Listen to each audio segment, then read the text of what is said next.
नमस्कार मित्रों, जय श्री महाकाल। आज बात करेंगे एक यक्षिणी साधना के अनुभव के विषय में। मित्रों, एक साधक थे जिन्होंने यक्षिणी की साधना सिद्ध करने के लिए उन्होंने एक तांत्रिक से यक्षिणी की जो साधना है उसका पूर्ण विधि विधान उन्होंने प्राप्त किया और इसके बाद फिर उन्होंने यक्षिणी की साधना शमशान घाट में ही आरंभ की। और मित्रों, शमशान में एक पीपल का पेड़ था।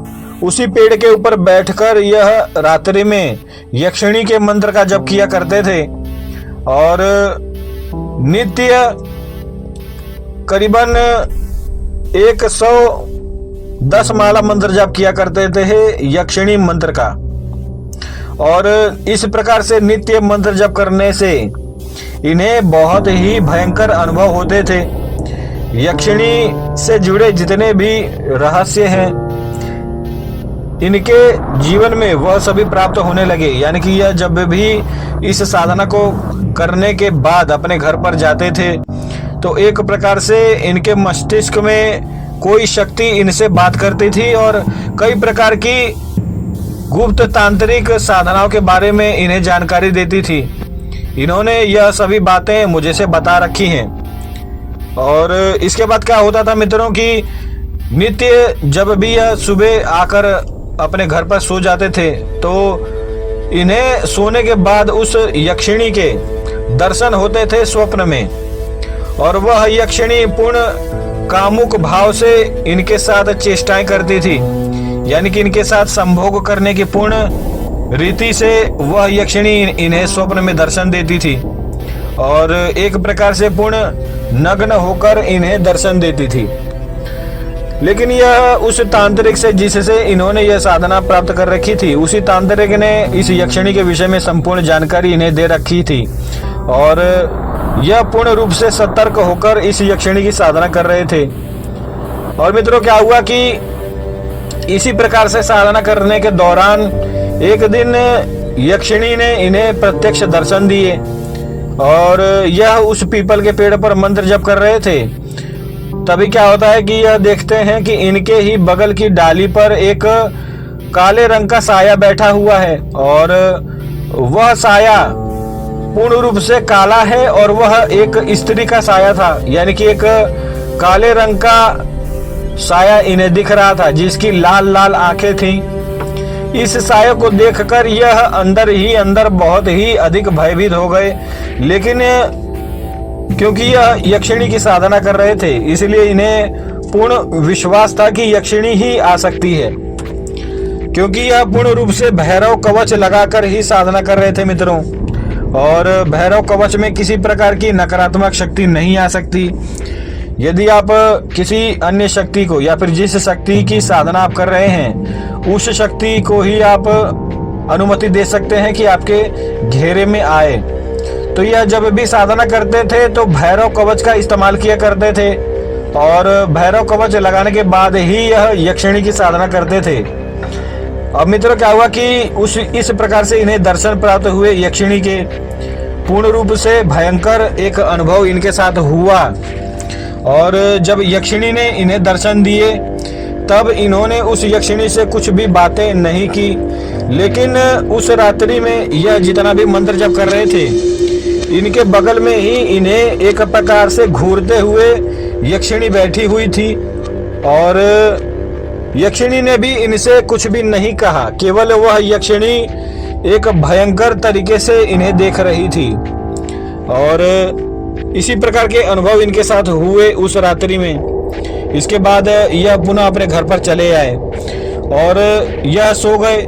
सोने के बाद यक्षिणी ने पुनः इन्हें दर्शन दिए और इनसे यह कहा कि तुमने मुझे से बातें क्यों नहीं की। मैंने आज तुम्हें प्रत्यक्ष दर्शन दिए लेकिन तुमने किसी प्रकार की कोई बात नहीं की मुझे से। और मित्रों, जब इन्होंने उस तांत्रिक से पूर्ण विधि विधान प्राप्त किया था तब उसने बताया कि जब तक तुम्हारी साधना संपन्न न हो जाए तब तक यक्षिणी से बात नहीं करना है। तो इसी विधान को यह जानते थे और लेकिन क्या हुआ कि यह स्वप्न के दौरान उस यक्षिणी से बात कर लेते हैं और इन्होंने कहा कि जब तक स्वप्न में तुम मुझे दर्शन दोगी तब तक मैं तुमसे बात नहीं करूंगा। तब मित्रों क्या होता है कि उसी कमरे में, जिस कमरे में यह सोए हुए थे, उसी कमरे में प्रत्यक्ष यक्षिणी प्रकट होकर इनके ही बगल में सो जाती है और फिर इनकी आंखें खुलती हैं और यह अपने ही बगल में एक प्रकार से पूर्ण रूप से नग्न, और उसका पूरा शरीर जो था वह जला हुआ था और उसके बाल जो थे वह पूर्ण रूप से जल चुके थे।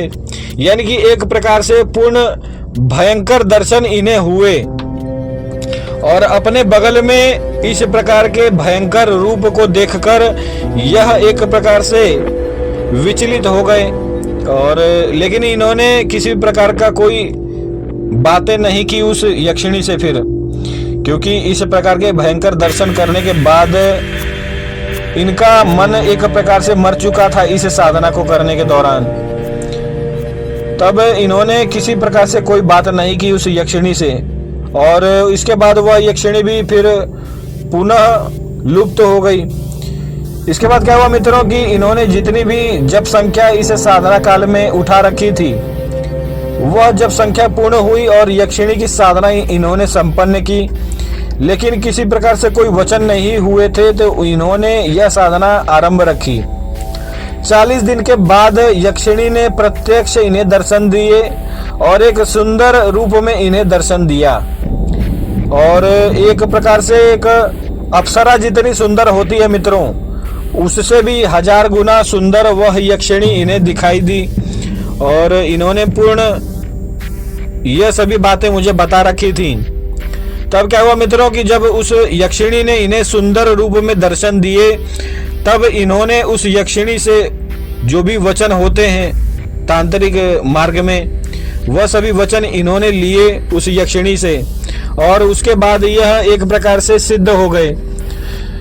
यह आज के समय में एक दरबार लगाते हैं और उसी यक्षिणी के माध्यम से यह उस दरबार में हर प्रकार के तंत्र का कार्य करते हैं, और आज के समय में यह बहुत ही सिद्ध साधक बन चुके हैं मित्रों।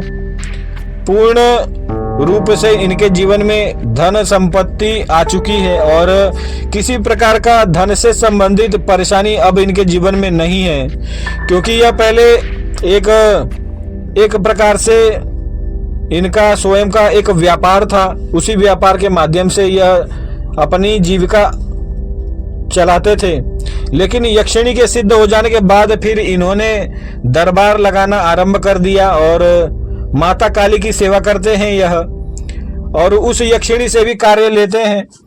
इसके बाद मित्रों इन्होंने कई प्रकार की शक्तियां और सिद्धियां हासिल की उसी यक्षिणी के सहायता से। तो मित्रों यह एक दिव्य अनुभव था। और मित्रों यक्षिणी की साधना आपको कभी भी बिना गुरु के नहीं करनी चाहिए। यक्षिणियों की साधना में बहुत ही भयंकर अनुभव भी होते हैं, और यह भी देखा गया है कि कई साधक यक्षिणी की साधना में पागल हो जाते हैं, और यह भी देखा गया है कि कई साधक यक्षिणी की साधना में मृत्यु को भी प्राप्त हो जाते हैं। इसलिए संभल कर किसी भी साधना को करें तो किसी भी गुरु के माध्यम से ही करें। बिना किसी गुरु के किसी भी प्रकार की उग्र साधना आप सभी को नहीं करनी चाहिए। तो जय श्री महाकाल। आज के लिए इतना ही। इसी प्रकार के दिव्य अनुभव को जानने के लिए मेरे चैनल को लाइक करें, शेयर करें, सब्सक्राइब करें। जय श्री महाकाल।